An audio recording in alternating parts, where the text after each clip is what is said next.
கைவிடப்பட்டு மறந்து போன ஒரு முக்கியமான காரியத்தை குறித்து இன்றைக்கு நாம் சிந்திக்க போகிறோம். அது என்னவென்றால், நம்ம எல்லோரும் அதிகமாக காதுகளில் அடிக்கடி கேட்கக்கூடிய ஒரு காரியம், அடிக்கடி நம் வாயிலே அறிக்கை செய்யக்கூடிய ஒரு விஷயம். ஆனால் தேவன் அதிகமாய் நம்மிடத்தில் எதிர்பார்க்கிற ஒரு காரியமாகும். நாம் அதை வாசிப்பதற்கு முன்னதாக தலையை பார்ப்போம். நன்றி சொல்லுகிறோம். இந்த கிருபை பெரியதாங்க, இந்த இறக்கம் பெரியதாக. ஆண்டவரே, சகலத்தையும் ஆராய்ச்சி அறிந்திருக்கிறேன். ஆண்டவரே, எங்களுக்கு இன்னொரு தேவை என்பதை இந்த வேலைக்காக நன்றி சொல்லுவோம். இந்த பெரிய பாதத்திலே நேரத்தை ஒப்புக் கொடுக்கிறோம். விசேஷத்தை கரங்களை நடத்தும் வேதத்தின் மகத்துவங்களை பார்க்கும்படி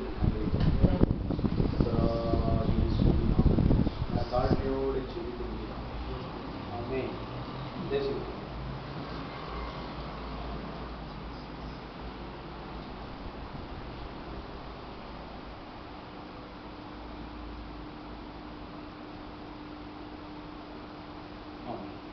குறிப்பாக மத்தேயு எழுதின நற்செய்தியினுடைய 6வது அதிகாரம். மத்தேயு எழுதின நற்செய்தி 6வது அதிகாரம். நான் ஒரு கிறிஸ்தவ குடும்பத்தை சேர்ந்தவன் என்று நாம் சொல்லும் போதே, சிறு குழந்தையாக இருக்கும் போதே நமக்கு கற்றுக் கொடுக்கக்கூடிய ஜெபம் அங்கே இருக்கு. கர்த்தராகிய இயேசு கிறிஸ்துவே கற்றுக் கொடுத்த ஜெபம். அதை நாம் யாருமே மனப்பாடமாக இருக்கிறோம். அதில் கடைசி வசனத்தை சற்று கவனிக்க போகிறோம். 13வது வசனத்தை நாம் எல்லோரும் சேர்ந்து வாசிப்போம். மத்தேயு 6வது அதிகாரம் 13வது வசனம். எங்களை சோதனைக்கு உட்பட பண்ணாமல் தீமை நின்று எங்களை ரட்சித்துக் கொள்ளும். ராஜ்யமும் வல்லமையும் மகிமையும் என்றென்றைக்கும் உம்முடையவே. ஆமென். சோ இந்த இடத்துல கர்த்தராகிய இயேசு கிறிஸ்துவே இந்த ஜெபத்தை நமக்கு கற்றுக் கொடுத்திருக்கிறார். ஒருவேளை இந்த ஜெபத்திலே வரக்கூடிய ஒவ்வொரு எழுத்தும் இயேசு கிறிஸ்துடைய வாயிலிருந்து புறப்பட்டு வந்த வார்த்தை. அவர் முக்கியமல்லாத காரியத்தை ஒரு நாளும் இந்த பூமியிலே பேசினதே இல்லை. அவர் இறுதியாக இந்த ஜெபத்தை முடிக்கும் போது குறிப்பாக இந்த 3 காரியங்களை அவர் சொல்லி முடிக்கிறார். அதாவது ராஜ்யமும் வல்லமையும் மகிமையும் என்றென்றைக்கும் உம்முடையது. இந்த ஜெபத்தின் ஆரம்பம் சொல்லுகிறது, பரமண்டலங்களில் இருக்கிற பிதாவே. பிதாவை நோக்கிய ஜெபம். ஜெபம் என்றால் எப்போதுமே பிதாவை நோக்கி இருக்க வேண்டும் என்று இயேசுவே கற்றுக் கொடுத்திருக்கிறார். அதனுடைய முடிவு, அந்த ஜெபத்தினுடைய முடிவு தேவனுக்கு மகிமையை செலுத்த வேண்டும் என்று அவர் முடிக்கிறார். எல்லா கனமும், எல்லா வல்லமையும், எல்லா மகிமையும் அது தேவனுக்கே உரித்தாக வேண்டும். பிரியமானவர்களே, இந்த நாளிலே குறிப்பாக இந்த முழு ஜெபத்தை குறித்து நாம் பார்ப்பதற்கு நேரம் இல்லை. ஆனால் கடைசியாக இயேசு கிறிஸ்து கற்றுக் கொடுத்த ஒரே ஒரு பகுதியை மாத்திரம் நாம் பார்க்க போகிறோம். மகிமையும் என்றென்றைக்கும் உம்முடையவே. மகிமை என்றால் க்ளோரி என்று ஆங்கிலத்திலே இருக்கிறது. க்ளோரி, இந்த உலகத்திலே நமக்கு தேவன் கொடுக்கக்கூடிய எல்லா மகிமையும் அது தேவனுக்கே உரித்தாக வேண்டும். அது தேவனுக்கே செலுத்தப்பட வேண்டும். மகிமை ஃபார் யுவர்ஸ், அது உம்முடையது ஆண்டவரே. அதை நான் ஒரு நாளும் எடுத்துக்கொள்ள முடியாது. நமக்கு தேவன் கொடுக்கிற எல்லா மகிமையும் நாம் திரும்ப அவருக்கே செலுத்திவிட வேண்டும். அதைத்தான் இந்த ஜெபத்தை இறுதியிலே இயேசு கிறிஸ்து நமக்கு கற்றுக் கொடுக்கிறார். குறிப்பாக மகிமை என்றால் எபிரேய பதத்திலே நாம் பார்க்கும் ஷகீனா என்று இருக்கிறது. ஷகீனா என்று சொன்னால் குறிப்பாக the supernatural power என்று இருக்கிறது. the supernatural power என்றால் இந்த அகில உலகத்திலே நாம் பார்க்க முடியாத மிக வியக்கத்தக்க தேவனுடைய வல்லமை என்று நாம் சொல்லலாம். எந்த மனிதனாலும் இந்த உலகத்திலே எந்த சக்தியாலும் ஆக்க முடியாத, அழிக்க முடியாத, செயல்படுத்த முடியாத தேவனுடைய மகா பெரிய சக்தி என்று நாம் சொல்லலாம். சூப்பர் நேச்சுரல் பவர் என்று சொல்லி வேதம் சொல்லுகிறது. சூப்பர் நேச்சுரல் என்று சொன்னால் இந்த நம்முடைய நடைமுறை வாழ்விலே இல்லாத ஒரு புதிய காரியம், யாருமே செய்துவிட முடியாத ஒரு வியக்கத்தக்க காரியம். அது தேவனால் மட்டுமே முடிந்த ஒரு செயல். இதைத்தான் ஷெகினா என்று சொல்லி வேதம் அழைக்கிறது. இந்த ஷெகினா என்று சொல்லும்போது அது தேவனுடைய மகிமையை அது நமக்கு காண்பிக்கிறது. தேவனுடைய மகிமை என்றால் ஷெகினா என்று சொல்லி அர்த்தம். பிரியமானவர்களே, நாம் பழைய உடன்படிக்கையிலிருந்து குறிப்பாக சில வசனங்களை பார்ப்பதற்கு முன்னதாக நான் உங்களுக்கு ஒரே ஒரு வசனத்தை நான் உங்களுக்கு சொல்ல விரும்புகிறேன். 1 பேதுரு 4வது அதிகாரம் 11வது வசனத்தை நீங்கள் எடுத்து வாசிக்க அன்போடு கேட்கிறேன். 1 பேதுரு 4வது அதிகாரம் 11வது வசனம். ஆமென். ஒருவன் போதித்தால் தேவனுடைய வாக்கியங்களின்படி போதிக்க கடவன். ஒருவன் உதவி செய்தால் தேவன் தந்தருளும் பலத்தின்படி செய்ய கடவன். ஆமென். எல்லாவற்றிலேயும் இயேசு கிறிஸ்து மூலமாய் தேவன் மகிமைப்படும்படியே செய்வீர்களாக. ஆமென். அவருக்கே மகிமையும் வல்லமையும் சதா காலங்களில் உண்டாயிருக்கிறார்கள். ஆமென். பிரியமானவர்களே, கர்த்தராகிய இயேசு கிறிஸ்துவினுடைய ஜெபத்தினுடைய இறுதி பகுதியை தான் நாம் இங்கே பார்க்கிறோம். இந்த பேதுரு இயேசு கிறிஸ்து கூடவே இருந்த ஒரு அருமையான சகோதரன், இயேசு கிறிஸ்துவை அதிகமாய் அனுபவித்து மகிழ்ந்த ஒரு சகோதரன் என்று நாம் சொல்லலாம். அவர் தன்னுடைய வாழ்நாட்களிலே இறுதியாக இந்த புத்தகத்தை தன்னுடைய சகோதரனுக்கு எழுதும்போது, சபைக்கு எழுதும்போது, பொதுவாக இந்த நிருபத்தை அவர் எழுதும்போது இந்த வார்த்தைகளை அவர் சொல்கிறார்: அவருக்கே மகிமையும் வல்லமையும் சதா காலங்களிலும் உண்டாயிருப்பதாக. வல்லமை, மகிமை எல்லாம் அவருக்கே உரித்தாக வேண்டும். தேவனுக்கே அந்த மகிமையை நாம் செலுத்த வேண்டும். எதிலெல்லாம் நாம் செலுத்த வேண்டும் என்று சொல்கிறார்? போதிக்கும் போது, அது மட்டுமல்ல, உதவி செய்யும் போது, ஒருவேளை எல்லாவற்றிலேயும், ஒருவேளை தேவனுடைய சபையிலே போதிக்கும் போது நாம் தேவனுக்கு மகிமையை செலுத்த வேண்டும் என்று பேதுரு சொல்கிறார். ஒருவேளை ஒரு ஏழைக்கு நாம் உதவி செய்யும் போது அதிலே தேவனுடைய நாமம் மகிமைப்பட வேண்டும் என்று பேதுரு இங்கே சொல்லிக் கொடுக்கிறார். எல்லாவற்றிலேயும், whatever, நாம் எதை செய்தாலும், அது எதுவா இருந்தாலும் அதிலே தேவனுடைய நாமம் மகிமைப்பட வேண்டும். Glory thy name. Hallelujah. தேவனுடைய நாமத்திற்கு மகிமையை செலுத்தாத எதுவும் தேவனால் அங்கீகரிக்கப்பட முடியாது. ஒருவேளை வேதத்திலே நாம் நிறைய பரிசுத்தவான்களை பார்க்க முடியும். இந்த வேதம் முழுவதுமாக நான் ஆராய்ந்திருக்கிறேன். தேவனுடைய பாதத்தில் உட்கார்ந்து நான் கற்றுக்கொண்டிருக்கிறேன். இங்க வந்த இந்த ஒரு 14 நாட்கள்ல இதுவரைக்கும் 2 சாமுவேல் புத்தகம் வரைக்கும் திரும்ப ஒரு முறை ஃபுல்லா ஸ்டடி பண்ணேன். நான் ஒரு நாளும், ஒருவேளை நேற்றுக்கு சகோதரன் கேட்டாரு, போன் அடிக்குதா பிரதர் அப்படின்னு, எனக்கு போரே கிடையாது. நான் தேவனோடு இடைப்பட்டுக் கொண்டிருக்கிறேன், தேவனுடைய வார்த்தையை வாசித்துக் கொண்டிருக்கிறேன், கற்றுக்கொண்டிருக்கிறேன், ஜெபித்துக் கொண்டிருக்கிறேன். நான் முழுவதும் நான் ஒரே இடத்துல உட்கார்ந்து இருந்தாலும் நான் தேவனோடு நேரத்தை செலவழித்துக் கொண்டிருக்கிறேன். பத்மு தீவில யோவான் இருந்த போது அவருக்கு போர் அடிக்கவே இல்லை. ஏனென்றால் அவர் தேவனுடைய மகிமையை அனுபவித்துக் கொண்டிருந்தார். ஹல்லேலூயா. பத்மு தீவுல யாருமே இல்லை, ஆனால் தேவன் அவரோடு கூட இருந்தார். ஆமென். ஹல்லேலூயா.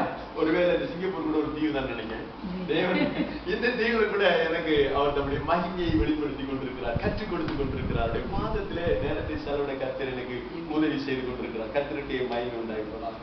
ஓகே, இங்கே நாம் கர்த்தருடைய மகிமையை குறித்து பழைய உடன்படிக்கையிலிருந்து ஆரம்பித்து நாம் பார்க்க போகிறோம். பாருங்கள், நான் சில தேவனுடைய மகிமை எங்கெல்லாம் எப்படியெல்லாம் செயல்பட்டது என்பதை குறித்து நாம் சிறியதாக அடிக்கோடிட்டு காண்பிக்க நான் விரும்புகிறேன். என்னோட நான் சொல்லுகிற வசனத்தை நீங்கள் எடுத்து வாசிக்க அன்போடு கேட்கிறேன். யாத்ராகமத்தின் புத்தகம் 40வது அதிகாரத்துக்கு வாருங்கள். அங்கே தேவனுடைய மகிமை இறங்கியதை நாம் இங்கே பார்க்க முடியும். 40வது அதிகாரம், யாத்ராகமம் 40வது அதிகாரத்திலே 34, 35வது வசனத்தை நீங்கள் கவனியுங்கள். வாசிக்க விரும்புகிறவர்கள் வாசிக்கலாம். அப்பொழுது ஒரு மேகம் ஆசரிப்பு கூடாரத்தை மூடினது. கர்த்தருடைய மகிமை வாசஸ்தலத்தை நிரப்பிற்று. ஹல்லேலூயா. கர்த்தருடைய மகிமை தேவனுடைய வாசஸ்தலத்தை நிரப்பிற்று. ஆமென். அடுத்ததாக 35, மேகம் அதன் மேல் தங்கி கர்த்தருடைய மகிமை வாசஸ்தலத்தை நிரப்பினதினால் மோசே ஆசரிப்பு கூடாரத்துக்குள் பிரவேசிக்க கூடாமல் இருந்தது. ஹல்லேலூயா. அந்த நாட்களிலே தேவன் தம்முடைய மகிமையை தம்முடைய ஆசரிப்பு கூடாரத்திலே அவர் இறக்கினார் என்று நாம் பார்க்கிறோம். ஆசரிப்பு கூடாரம் என்றால் என்ன? தேவன் தங்கி இருக்கக்கூடிய ஸ்தலம். இந்த நாட்களிலே தேவாலயம் கட்டப்படவில்லை. தேவ ஆலயத்திற்கு பதிலாக தேவனுடைய ஜனங்களோடு தேவன் இடைபடும்படி ஒரு கூடாரத்தை மோசையின் மூலமா மோசையின் இடத்திலே சொல்லி அவர் அங்கே செய்ய சொன்னார். அது துணியினாலே செய்யப்பட்டதாக இருந்தது. அது 3 பிரிவுகளாக இருந்தது. அதிலே மிக முக்கியமான இடத்திலே தேவனுடைய உடன்படிக்கை பெட்டி இருந்தது. தேவனுடைய உடன்படிக்கை பெட்டி இருக்கிற இடத்திலே தேவனுடைய வல்லமையும் மகிமையும் அங்கே இறங்கும். ஆமென். ஹalleluya.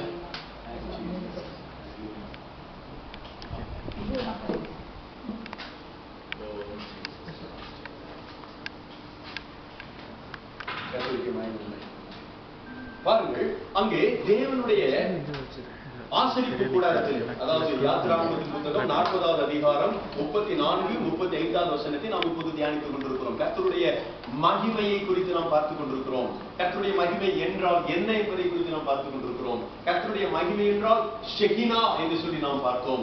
ஷெகினா என்று சொன்னால் இந்த சூப்பர் நேச்சுரல் பவர் என்று சொல்லி நாம் பார்த்தோம். இந்த சூப்பர் நேச்சுரல் பவர் இந்த யாத்திராகமத்தின் புத்தகத்தில் முதன் முறையாக அங்கே ஆசரிப்பு கூடாரத்தில் இறங்கின போது என்ன நடந்தது? மோசே ஆசரிப்பு கூடாரத்துக்குள் பிரவேசிக்க முடியவில்லை. அந்த அளவுக்கு தேவனுடைய பிரசன்னம் அந்த இடத்தை மூடிக்கொண்டிருந்தது என்று நாம் பார்க்கிறோம். பிரியமானவர்களே, நாம் இந்த பழைய உடன்படிக்கை நாட்களை பார்க்கும்போது நமக்கு சில காரியங்கள் ஆச்சரியமாக இருக்கும். ஏனென்றால் அந்நாட்டிலே தேவனுடைய கிரியைகள் எல்லாம் அதிசயமானதாகவும் ஆச்சரியமானதாகவும் வல்லமை மிகுந்ததாகவும் இருந்திருக்கிறது. ஆனால் நாம் இப்போது கிருபையின் நாட்களில் இருக்கிறோம். கர்த்தராகிய இயேசு கிறிஸ்து மத்தியஸ்தராக நமக்கு முன்னே நிற்கிறார். தேவனுடைய அந்த நேரடி வல்லமையை நாம் இப்போது நேரடியாக அனுபவிக்க வேண்டும் என்றால் பரிசுத்த ஆவியானவர் மூலமாக நாம் அதை அனுபவிக்கிறோம். ஹல்லேலூயா. பரிசுத்த ஆவியானவரே இந்த ஷெகினா மகிமையை நாம் ஒவ்வொருவருக்கும் இந்த நாட்டிலே கொடுத்து கொண்டிருக்கிறார். ஆமென். பாருங்கள், இந்த மகிமை எப்படி இந்த வாசஸ்தலத்தை மூடினது? இதுதான் இப்போது நம்முடைய கேள்வி. பாருங்கள், நான் சுருக்கமாக உங்களுக்கு நான் சொல்கிறேன். அந்த 2 அதிகாரத்தை பாருங்கள். அதாவது யாத்திராகமும் 38வது அதிகாரத்திலும் 39வது அதிகாரத்திலும்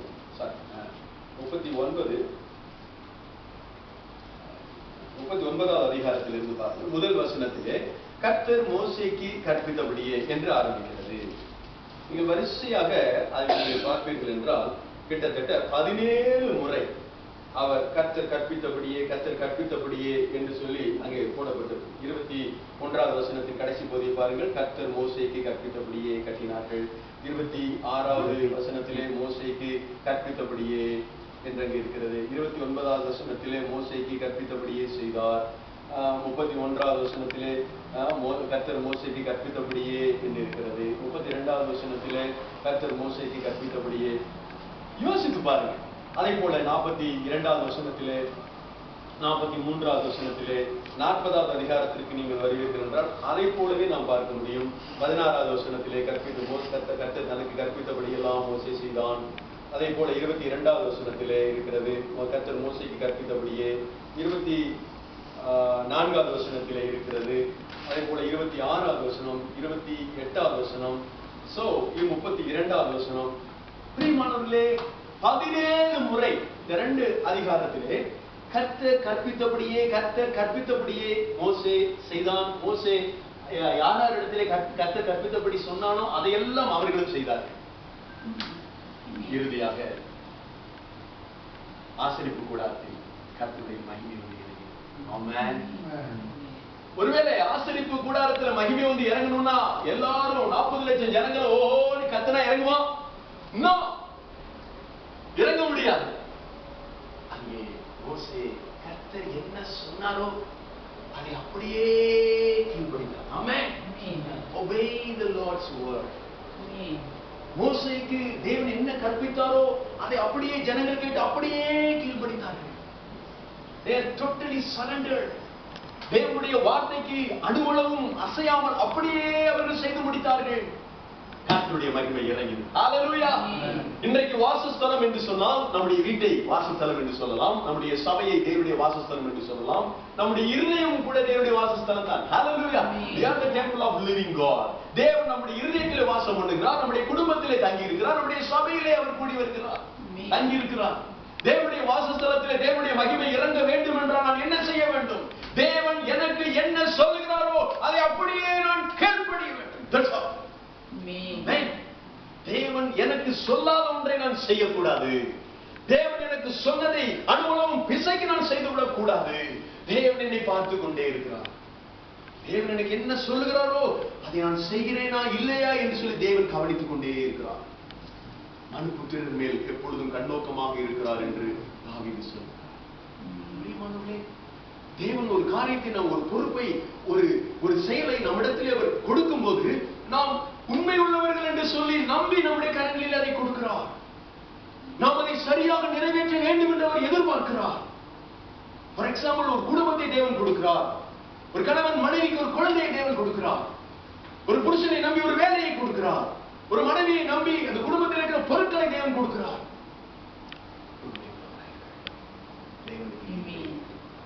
100% கீழ்ப்படிதலை தேவன் நம்மிடத்தில் எதிர்பார்க்கிறார். ஆமென்.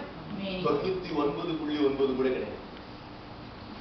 100%. 100%. ஆண்டவரே எனக்கு கீழ்ப்படிய தெரியலன்னு சொன்னா அவருக்கு அதையும் சொல்லணும். எனக்கு முடியலன்னு சொன்னா I am unable to do Lord. அதை நாம் அவரிடத்தில் சொல்ல வேண்டும். நாம் அவரிடத்தில் சொன்ன உடனடியாக அவர் நம்முடைய கிருபையை கூட்டி வழங்குவார். நாம் கீழ்ப்படிவதற்கு வேண்டிய ஆலோசனைகள் அவர் நமக்கு கொடுப்பார். ஒரு பிரச்சனையும் என்னை பலப்படுத்துகிற கிறிஸ்துவினாலே எல்லாவற்றையும் செய்ய, எல்லாவற்றையும் என்று சொன்னால் தேவனுக்கு மகிமையை செலுத்தவும் எனக்கு முடியும். ஆமென். எப்படி பிரதர் முடியும்? இந்த நாட்கள் அப்படியெல்லாம் செய்ய முடியுமா? முடியும். தேவனை சார்ந்து கொள்கிற ஒரு மனிதனுக்கு முடியும். தேவனை கனப்படுத்துகிற மனிதனுக்கு முடியும். தேவனுக்கு நாம் மகிமை செலுத்தணுமே, தேவனுடைய நாம என் மூலம் மகிமைப்படணுமே என்று ஏக்கத்தோடு இருக்கிற ஒரு மனிதனை தேவன் பலப்படுத்துவார். ஆமென். வேலை நாங்க மகிமைப்படணும், தேவன் ஓகே ஞாயிற்றுக்கிழமை மாத்திரம் மகிமைப்பட்டா போதும் என்று இருக்கிற மனிதனை தேவன் ஒரு நாளும் கட்டணம். வாரத்தின் 7 நாட்கள் ஒவ்வொரு 24 மணி நேரம் நான் தேவனுக்கு மகிமையை செலுத்த வேண்டும் என்று அப்பொழுது நாம் தங்கி இருக்கிற இடத்திலே தேவனுடைய பிரசன்னம் தங்கியிருக்கும். தேவனுடைய மகிமை நம்மை அப்படியாக மூடிக்கொள்ளும். வேதம் இதைத்தான் கற்றுக்கொள்ளும். நாம் இரண்டாவதாக இன்னொரு முக்கியமான பகுதியை நாம் பார்ப்போம். லேவியராகமம் 16வது அதிகாரத்துக்கு வாருங்கள். லேவியராகமம் 16வது அதிகாரத்தில் அங்கேயும் இந்த ஷெகினா மகிமையை குறித்து நாம் இங்கே பார்க்கிறோம். 2வது வசனத்தை பாருங்கள். கிருபாசனத்தின் மேல் ஒரு மேகத்தில் நான் காணப்படுவேன். ஆதலால் ஒரு சகோதரனாகிய ஆரோன் சாகாதபடி பரிசுத்த ஸ்தலத்திலே துறைக்கு உட்புறத்தில் இருக்கிற பெட்டியின் மேலுள்ள கிருபாசன மூடிக்கு முன்பாக சகல வேலையிலும் வர வேண்டாம் என்று அவனுக்கு சொல். பிரியமானவர்களே, தேவனே அதை சொல்லுகிறார். என்ன சொல்லுகிறார்? ஆரோனை எல்லா நேரத்திலும் அந்த மகா பரிசுத்த ஸ்தலத்திற்குள்ளே வர சொல்லார். It's my place. அது மகா பரிசுத்த ஸ்தலம். எல்லா நேரத்திலும் ஆரோன் தன்னுடைய வீட்டுக்குள்ளே போவது போல அங்கே வந்துவிட முடியாது. அங்கே நான் தங்கி இருக்கிறேன். எனக்கு நீ கணத்தை செலுத்த வேண்டும். அதற்கென்று குறிப்பிட்ட நாளிலே தான் வர வேண்டும். அதற்கென்று சில பலிகளை செலுத்திவிட்டு பிறகுதான் வர வேண்டும். சப்போஸ் அப்படி வந்தால் ஆரோனா இருந்தால் அங்கே செத்துவிடலாம். தேவன் அங்கே அடித்து விடுவார். தேவன் ஒருவேளை பெரிய ஊழியக்காரனாச்சே என்று கூட ஆரோனை அவர் பார்ப்பதில்லை. இங்கே மோசே இடத்தில் அதைத்தான் சொல்கிறார். அதை எப்போது சொல்கிறார் என்றால் முதல் வசனத்தை வாசித்துவார். ஆரோனின் 2 குமாரர் கர்த்தருடைய சந்நிதியில் சேர்ந்து மரித்து போன பின்பு கர்த்தர் மோசேயை பாருங்கள். ஏற்கனவே ஒரு சம்பவம் நடந்தாயிற்று. ஒரு சம்பவம். ஆரோனுடைய 2 குமாரர்கள் நாதாபும் அபியும் 2 பேரும் தேவனுக்கு ஊழியம் செய்தார்கள். தேவனுக்கு ஊழியம் செய்த 2 சகோதரர்களும் ஒரே நாளிலே மரித்து போனார்கள். தேவன் அடித்தார். ஏன் தேவன் அவர்களை அடிக்க வேண்டும்? ஏன் அவர்கள் தேவனுடைய சன்னிதானத்தில் சாக வேண்டும்? தேவனுக்கு ஊழியம் செய்த ஆசாரியர்களாயிற்றே. ஏன் தேவன் அவர்களை அடித்தார்? பிரியமானவர்களே, 10வது அதிகாரத்துக்கு பாருங்கள். நாம் அங்கே அதனுடைய காரியங்களை பார்க்கிறோம். லேவியராகமம் 10வது அதிகாரத்திலே பாருங்கள், முதல் வசனத்தை வாசிப்போம். பின்பு ஆரோனின் குமாரனாகிய நாதாபும் அபியும் தன் தூப கலசத்தை எடுத்து அவைகளில் அக்கினியையும் அதன் மேல் தூப வர்க்கத்தையும் போட்டு கர்த்தர் தங்களுக்கு கட்டளையிடாத அந்நிய அக்கினியை அவருடைய சந்நிதியில் கொண்டு வந்தார்கள். அது என்ன அந்நிய அக்கினி? ஏன் அவர்கள் அப்படி செய்தார்கள்? பிரியமானவர்களே, அதற்கு மேலே இருக்கிற வசனத்தை நீங்கள் வாசித்தால் உங்களுக்கு இன்னும் தெளிவாக புரியும். 24 வசனத்தை பாருங்கள். அன்றையும் கர்த்தருடைய சந்நிதியிலிருந்து அக்கினி புறப்பட்டு பலிபீடத்தின் மேல் இருந்த சர்வாங்க தகன பலியையும் கொழுப்பையும் எரித்து விட்டது. ஜனங்கள் எல்லாரும் அதை கண்டபோது ஆரவரித்து முகங்குப்புற விழுந்தார்கள். தேவனுக்கு செலுத்தக்கூடிய பலியிலே கொழுப்பை தகனிக்க வேண்டும், அது தேவனுடைய. அப்படி ஜனங்கள் ஆட்டுக்கடாவுடைய கொழுப்பை கொண்டு போய் தேவனுடைய சன்னிதானத்திலே வைக்கும்போது பாருங்கள், அவர்கள் சற்றேனும் எதிர்பார்த்ததாக ஒரு அக்கினி வானத்திலிருந்து புறப்பட்டு வந்தது. திடீரென்று அந்த அக்கினி வானத்திலிருந்து புறப்பட்டு வந்தது. அவர்கள் செலுத்தின அந்த பலியை சுட்டி எரித்து போட்டது. ஜனங்கள் அங்கே பயந்து போனார்கள். இந்த அக்கினி எங்கே இருந்து வந்தது என்று அவர்களுக்கு தெரியாது. தேவன் தம்முடைய பிள்ளைகளை கனப்படுத்துகிறார். நம்முடைய பிள்ளைகள் ஆர்வமாய் அர்ப்பணிப்போடு தியாகத்தோடு அன்போடு கொண்டு வந்து கொடுத்த பலியை தேவன் உடனடியாக தம்முடைய அக்கினியை இறக்கி அவர் அதை ஏற்றுக்கொள்கிறார். ஜனங்கள் பயந்தார்கள், ஆரவரித்தார்கள். நாதாவும் இந்த அபியூவும் ஆசாரியர்கள் உடனே அவர்கள் ஒரு காரியத்தை சிந்திக்கிறார்கள். இந்த அக்கினி இறங்கின உடனே ஜனங்கள் எல்லோரும் பயந்தார்கள். ஜனங்கள் மத்தியிலே நமக்கு கனம் கிடைக்க வேண்டும் என்றால் ஒரு அக்கினி அங்கே புறப்பட்டு வர வேண்டும். இந்த அக்கினியை பார்க்கக்கூடிய ஜனங்கள் நம் பக்கமாக திருப்பப்படுவார்கள். அவர்கள் நம்மை கனம் பண்ணுவார்கள். தேவனை கனம் பண்ணக்கூடிய ஜனங்கள் நம்மையும் கனம் பண்ணுவார்கள். தேவனுக்கு மகிமை செலுத்தக்கூடிய ஜனங்கள் நமக்கு மகிமை செலுத்துவார்கள். இப்போது ஒரு அக்கினி தேவை. ஓகே, நாம ஒரு அக்கினியை ஏற்பாடு செய்வோம். அவர்களாகவே அக்கினியை உண்டு பண்ணினார்கள். அவர்களாகவே அக்கினியை உண்டு பண்ணி அதிலே தூப வர்க்கங்களை போட்டு தேவ சமூகத்திலே கொண்டு வந்து அதை காட்டினார். தேவன் அதை பார்த்தார். தேவனுடைய மகிமைக்கு விரோதமாக ஏற்படுத்தப்படுகிற மனிதனுடைய மகிமையை தேவன் ஒரு நாளும் ஏற்றுக்கொள்கிறவர் அல்ல. இது மனிதன் ஏற்பாடு செய்கிற ஒரு மகிமை. தேவனுடைய மகிமையை, தேவனுக்கு செலுத்த வேண்டிய மகிமையை இவர்கள் இப்போது அபகரிக்கிறார்கள். லோக்கியல சொல்லணும்னா திருடுகிறார்கள். தேவனுக்கு ஜனங்கள் மகிமையை செலுத்தினார்கள். ஆனா இப்போ நாதாவும் அபியும் அந்த மகிமையை தனக்கென்று திருடிக் கொள்கிறார்கள். ஜனங்கள் நம்மை கனம் பண்ண வேண்டும், ஜனங்கள் நம்மை பார்க்க வேண்டும்.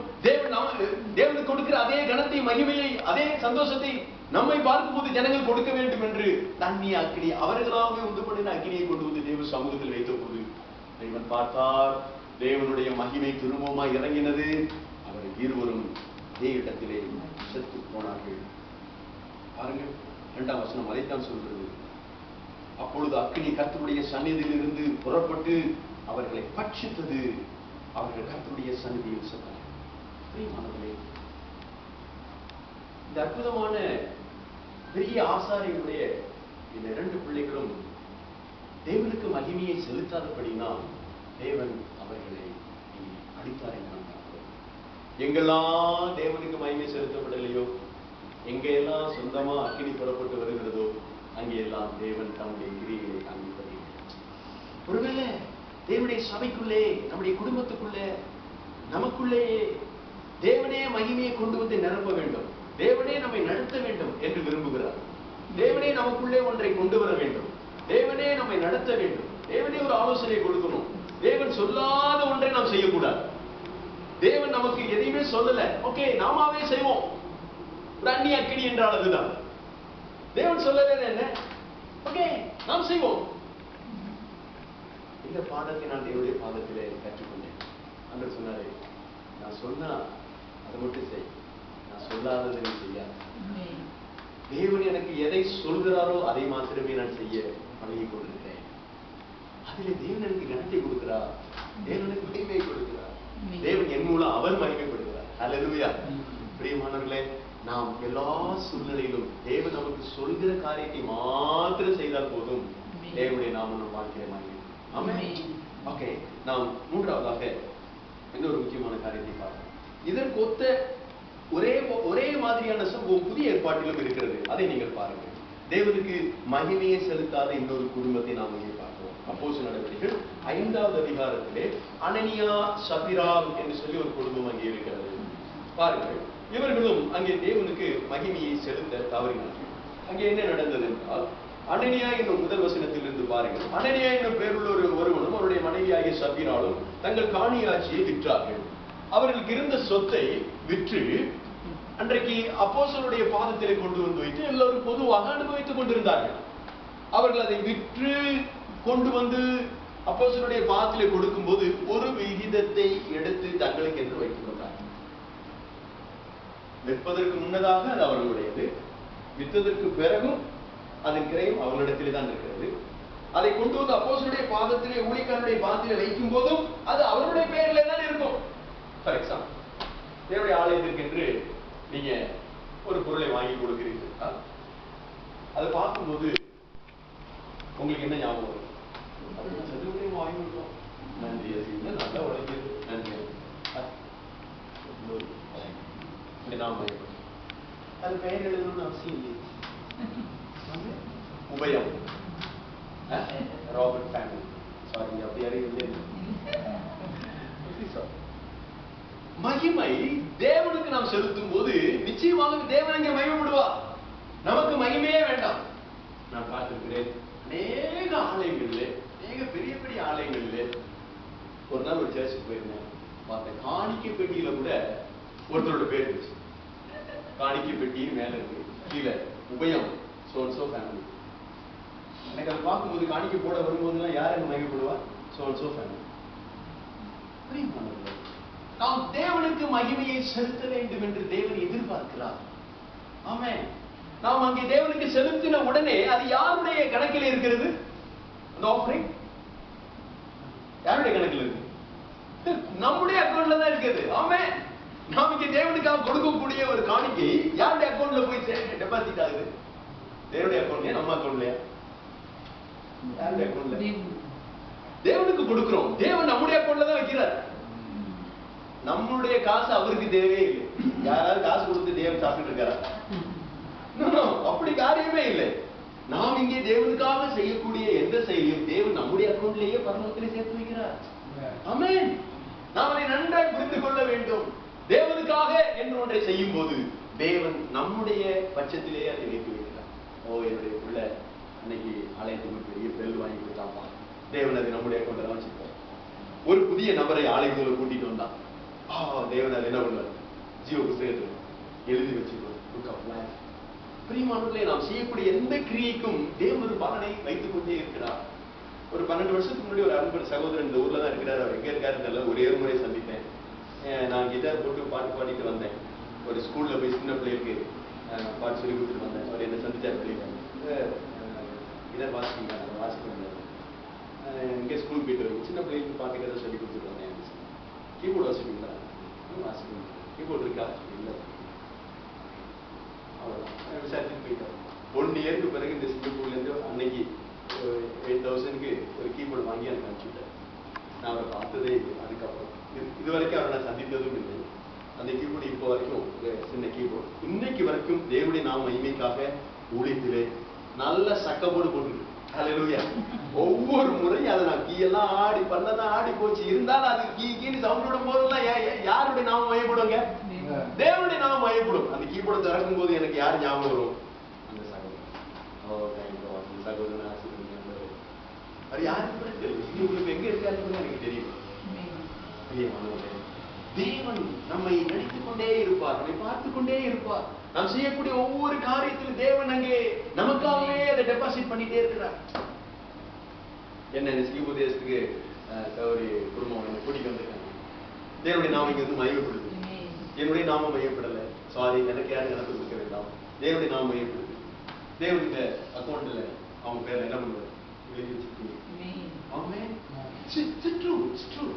பாருங்கள். ஆனால் அந்த அனனியாவும் சப்பிராலும் என்ன செய்தார்கள்? ஒரு விதத்தை தேவனுக்கு என்று கொடுக்கிறதுக்கு முன்னதாக ஒரு விதத்தை எடுத்து தனக்கு என்று வைத்துக் கொண்டார். 5வது வசனம் பரிதாபமா இருக்கிறது. அனனியா இந்த வார்த்தைகளை கேட்கவே விழுந்து ஜீவனை விட்டான். அவனாகவே அங்கே செத்து போனான் என்று நாம் பார்க்கிறோம். என்ன நடந்துச்சுங்க? அவங்க என்னங்க தப்பு பண்ணாங்க? அவங்க 10,000 ரூபாய்க்கு வித்தாங்க, ஒரு 2,000 எடுத்து பேக்கெட்ல வச்சுக்கிட்டாங்க அவங்களுக்காக. பாக்கி 8,000 கொண்டு போய் அங்க கொடுத்தாங்க. அதை போல தானே அது. இதுல என்ன தப்பு இருக்குன்னு சொல்லி நான் நினைக்கலாம். பிரியமானவர்களே, பாருங்கள், அங்கே கணவனும் மனைவியும் மரித்தார்கள். அதற்கு காரணம் என்னவென்றால் அந்த 3-4 வசனங்களிலே நாம் தெளிவாக பார்க்கிறோம். பரிசுத்த ஆவியினிடத்தில் பொய் சொல்லும்படி சாத்தான் உங்கள் இருதயத்தை நிரப்பினது என்ன? ஆமென். அவர்கள் யாரிடத்திலே பொய் சொன்னார்களாம்? பரிசுத்த ஆவியானவரிடத்திலே பொய் சொன்னார்கள். இருவரும் ஒருமனப்பட்டார்கள் என்று அடுத்த வசனம் சொல்லுகிறது. நீ உன் இருதயத்தில் இப்படிப்பட்ட எண்ணம் கொண்டது என்ன? நீ மனுஷனிடத்தில் அல்ல, தேவனிடத்தில் பொய் சொன்னாய்.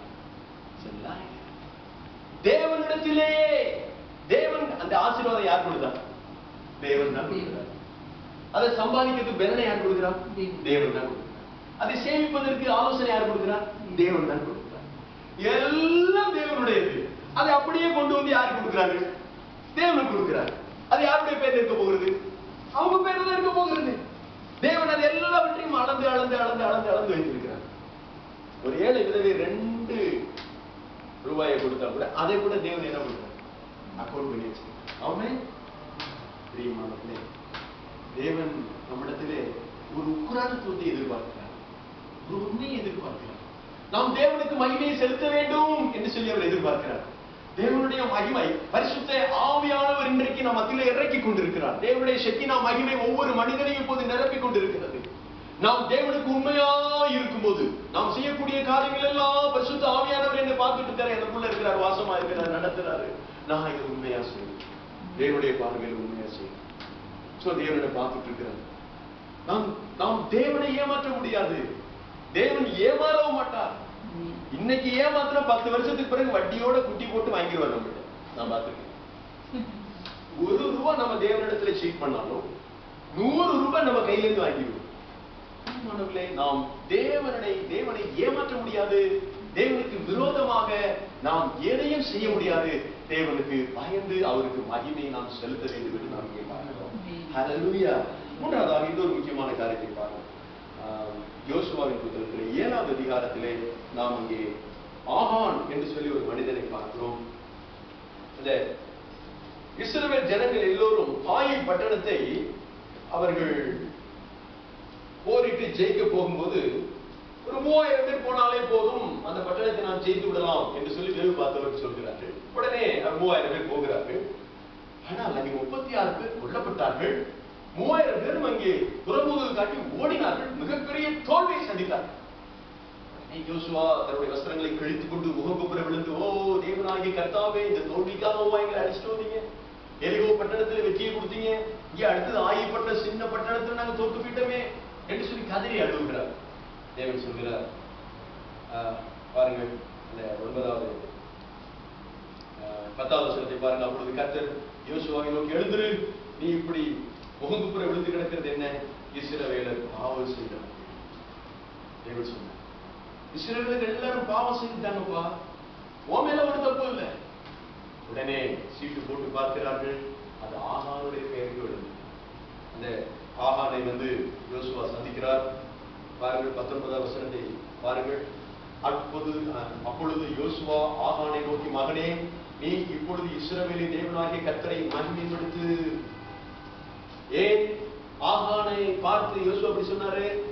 அவன் தேவனுக்கு மகிமையை செலுத்தவில்லை, தேவன் சொன்னதை செய்யவில்லை, தேவனுடைய நாமத்திற்கு மகிமையை செலுத்தாதபடியினால் ஹோல் இஸ்ரவேல், இஸ்ரவேல் அனைத்திற்கும் இப்பொழுது தோல்வி வந்தது.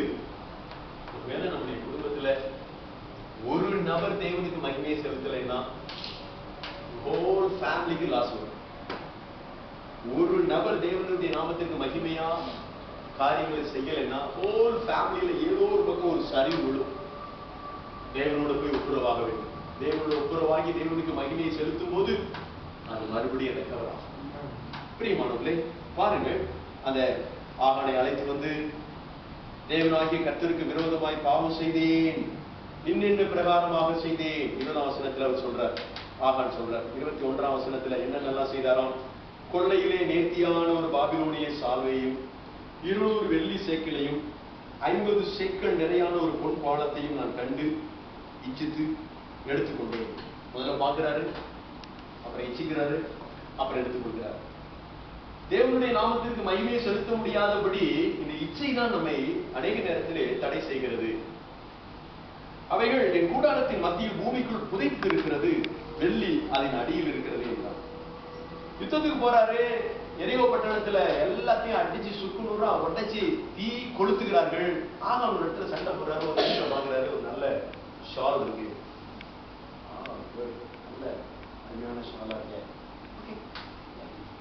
அது ஒன்றும் பெரிய ஓன் சிட்டியே நாசமாகுது, ஒரு ஷால் என்ன பண்ண போகுது, ரொம்ப குளிருக்கு யூஸ்ஃபுல்லா இருக்கும்.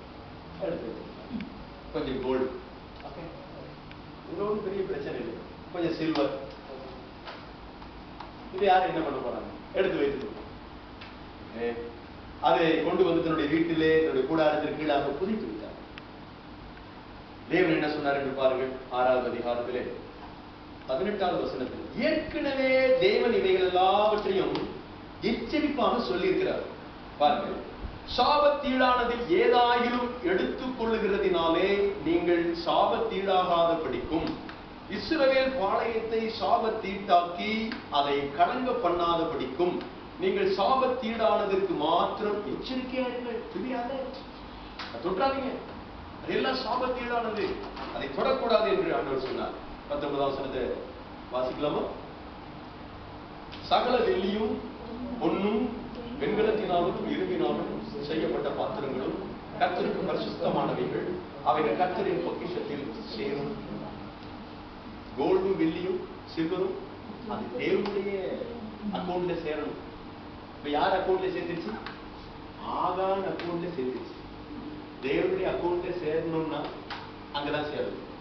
தேவனுடைய அக்கௌண்ட்டுக்கு சேரும் போது நாம் தேவனுக்கு கணத்தை கொடுக்கிறோம், தேவனுக்கு மகிமை செலுத்துகிறோம். ஆண்டவரே நீங்க யுத்தத்துக்கு அனுப்புனீங்க, எல்லாரையும் எதிரிகள் எல்லாரையும் கொண்டு குடிச்சிட்டோம், ஒன்னுத்தையும் கையில் எடுக்கலாம் ஆண்டவரே, நான் உங்களுக்கு மகிமை செலுத்துகிறேன். தேவன் உடனே தட்டி விட்டு காணணும், வெரி குட் மகிமை சார். நாம் போகின்ற ஒவ்வொரு காரியத்திலும் தேவனுக்கே மகிமை செலுத்த வேண்டும் என்று தேவன் எதிர்பார்க்கிறார். தேவன் அதை எடுக்காத, அதை தொடாத அப்படின்னு சொன்னதுக்கு பிறகு, இதை செய்யாத சொன்னதுக்கு பிறகு நாம் அதை இச்சித்து எடுத்துக் கொள்ளுங்கள். உலகத்தில் நாம் எதையெல்லாம் நமக்குன்னு சொல்லி இச்சித்து எடுக்கிறோமோ அப்பொழுது தேவனுடைய நாமம் மகிமைப்படுவதில்லை. எப்போ நம்ம வாழ்க்கையில இச்சை குறுக்கிடுகிறதோ, எப்பொழுது நமக்குள்ளாக சுயம் குறுக்கிடுகிறதோ, பெருமை எப்பொழுது குறுக்கிடுகிறதோ, என்னுடையது எனக்கு என்று எப்பொழுதெல்லாம் நம்முடைய வாழ்க்கையில் உள்ள வருதோ அப்பெல்லாம் தேவனுக்கு மகிமை செய்வதில்லை. எல்லாம் தேவனுக்கு. ஆமென். தேவனுக்கே அதை கொடுக்கிறேன். ஆமென். ஹல்லேலூயா. சோ என்ன நடந்தது என்றால், ஆகானை நிறுத்தினார்கள். அவருடைய மனைவி, அவருடைய பிள்ளைகள், அவருடைய ஆடு மாடுகள் எல்லாவற்றையும் கொண்டு வந்து நிறுத்தினார்கள். கல்லால் அடித்து கொன்று கற்குவியலாக. ஆகான் தான் தப்பு செய்தான், ஆகானுடைய மனைவி தப்பு செய்யல. மேபி ஒருவேளை இவன் எடுத்துக்கொண்டு வந்த உடனே அவருடைய பிள்ளைகளும் அவருடைய மனைவியும் ஒரு வார்த்தை, என்னங்க இப்படி செஞ்சிட்டீங்க, ஐயோ சாபத்தீடானது, நம்ம தேவனுக்கு மகிமை செலுத்த வேணாமா, தேவன் ஏற்கனவே சொல்லி இருக்கிறாரே, போங்க வீட்டுக்குள்ளே வரக்கூடாது, போங்க வெளியே துரத்தி இருக்கணும்.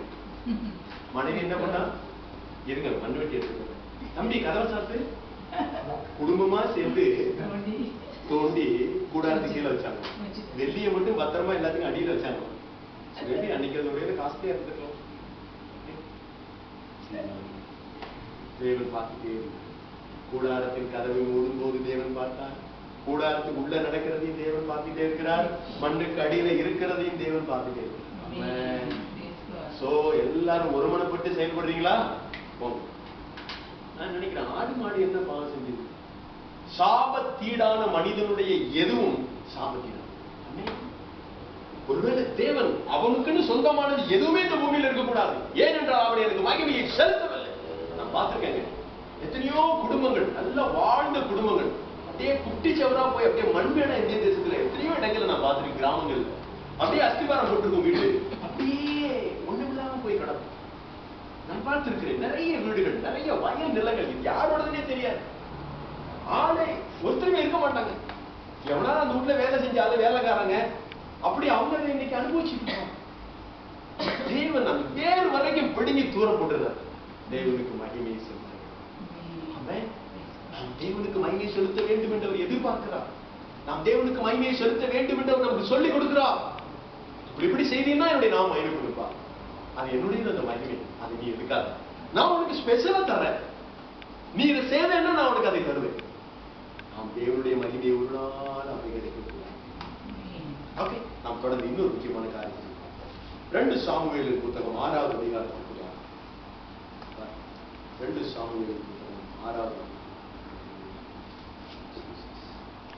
இங்கே நாம் ஒரு மனிதனை பார்க்கிறோம். 6வது அதிகாரத்திலே முதல் வசனத்திலே பார்க்கிறோம். தாவீது இஸ்ரவேலர் எல்லாருக்குள்ளும் தெரிந்து கொள்ளப்பட்ட 34,000 பேரை கூட்டி, நான் என்ன நடந்ததுன்னு சுருக்கமா சொல்லிடுறேன். இப்போது தாவீது தேவனுடைய பெட்டியை தன்னுடைய சொந்த தேசத்திற்கு கொண்டு வர வேண்டும் என்று திட்டமிடுகிறார். ஏன்னா தாவீதுக்கு இப்போ சம் ப்ராப்ளம், அங்கே தோல்வி இருக்கு. உடனே ஓகே, நாம் தேவனுடைய பெட்டி நம்மகிட்ட இருந்துச்சுன்னா தேவன் நம்மளோட இருக்கிறார் அர்த்தம், தேவன் நம்மளோட இருந்தார்னா நமக்கு வெற்றி கிடைக்கும் என்று சொல்லி ஒரு திட்டமிடுகிறார். நல்ல திட்டம் தான். தேவனை எப்போது நம்ம பக்கத்தில் வச்சுக்கணும், தேவனை துணையாக கொண்டு நான் வாழணும், நல்ல காரியம். அவன் தேவனுடைய பெட்டியை எடுத்து வர சொல்கிறான். எப்படி எடுத்து வர சொல்கிறான் என்றால், அங்கே பாருங்கள் 3வது வசனத்தை பாருங்கள். தேவனுடைய பெட்டியை ஒரு புது ரதத்தின் மேல் ஏற்றி, அப்புறம் அதை கிபியாவில் உள்ள அபினதாபின் வீட்டில் இருந்து கொண்டு வந்தார். சோ அபினதாபினுடைய வீட்டில் இருந்த தேவனுடைய பெட்டியானது இப்பொழுது புது ரதத்திலே ஏற்றப்பட்டு ராஜ அரண்மனைக்கு, ராஜா இருக்கிற ஏரியாவுக்கு வருது. என்ன நடந்தது? அதற்கு முன்னதாக 4வது வசனத்தை பாருங்கள். அவர்கள் தேவனுடைய பெட்டியை ஏற்றி அதை கிபியாவில் இருக்கிற அபினதாபின் வீட்டிலிருந்து நடத்தி கொண்டு வருகிற போது அகியோ பெட்டிக்கு முன்னாலே நடந்தான். தாவீதும் இஸ்ரவேல் சந்ததியார் அனைவரும் தேவதாரு மரத்தால் பண்ணப்பட்ட சகலவித கீத வாத்தியங்களோடும் சுரமண்டலம், தம்புரு, மேளம், வீணை, கைத்தாளம் ஆகிய இவைகளோடும் கர்த்தருக்கு முன்பாக ஆடி பாடிக்கொண்டு போனார்கள். நல்ல காரியங்கள் நடக்கிறது. கர்த்தருடைய நாமத்திற்கு மகிமை செலுத்திக் கொண்டு ஜனங்கள் வந்து கொண்டிருக்கிறார்கள். 6வது வசனம். அவர்கள் நாகோனின் களம் இருக்கிற இடத்துக்கு வந்தபோது மாடுகள் மிரண்டு பெட்டியை அசைத்தபடினால் ஊசா தேவனுடைய பெட்டியினிடமாய் தன் கையை நீட்டி அதை பிடித்தான். 7ஆம் வசனம். அப்பொழுது கர்த்தருக்கு ஊசாவின் மேல் கோபம் உண்டது. அவனுடைய துணிவி நிமித்தம் தேவன் அங்கே அவனை அடித்தார். அவன் அங்கே தேவனுடைய பெட்டி எண்டையிலே சென்றான். நான் இந்த ஆரம்ப நாட்களிலே ரட்சிப்பட்ட நாட்களில் படிக்கும் போது, என்ன ஆண்டவர் இப்படியெல்லாம் ஒரு நல்ல மனுஷனை போட்டு கீழே உழுவ போது பொட்டி அதை போய் பிடிச்சி நிறுத்தி வைக்கிறான். தப்பு இருக்காது, ஏதாவது மிஸ்டேக் இருக்காதுல்ல? தேவனுடைய பெட்டி அசைந்து கீழே விழுந்துட்டா என்ன செய்யறது? தேவனுடைய பெட்டியாச்சே. வண்டி மிரண்டு மாடு மிரண்டும் போது டக்குனு கீழே உழுவ போகுது. பூசா அவன் தான் பக்கத்துல வந்துட்டு இருக்கான். அவன்கிட்ட பொறுப்பு கொடுத்துருக்காரு ராஜா. கொண்டுட்டு வாப்பான்னு 2 பேர்கிட்ட, ஒருத்த முன்னால போறான், பின்னால வர்றான்.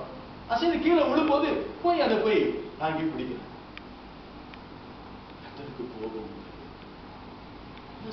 ஓ ஆண்டவரே, ஏன் இப்படி இந்த காரியம்? பிரியமானவர்களே, பேசிக்கலாவே இந்த காரியத்தில் நிறைய உண்மைகளை நாம் பார்க்க முடியும். ஆக்சுவலா தேவன் ஆரம்ப நாட்களிலே மோசேக்கு சொன்ன கட்டளை என்னவென்றால், தேவனுடைய பெட்டியை செய்ய சொல்லும் போது தேவனுடைய பெட்டியை லேவியர்கள் சுமக்க வேண்டும். லேவியர்கள் சுமக்க வேண்டும் என்றால் லேவியர்களும் குறிப்பாக கோகாத்தின் புத்திரர் தான் சுமக்க வேண்டும். ஸ்பெஷல் கோகாத்தின் புத்திரர்கள் மாத்திரமே சுமக்க வேண்டும். நீங்கள் ஃபுல்லா ஸ்டடி பண்ணும்போது உங்களுக்கு நிறைய விஷயங்கள் அங்க இருக்கிறது. நாம எல்லாத்தையும் பார்க்க முடியாது. சோ அதாவது மற்ற லேவியின் புத்திரருக்கெல்லாம் ஆடு மாடு, அந்த மாடு வண்டிய 2 பிரிச்சு கொடுத்த மனிதன் இந்த கோகாத்தின் புத்திரருக்கு மாடும் கொடுக்கல, வண்டியும் கொடுக்கல.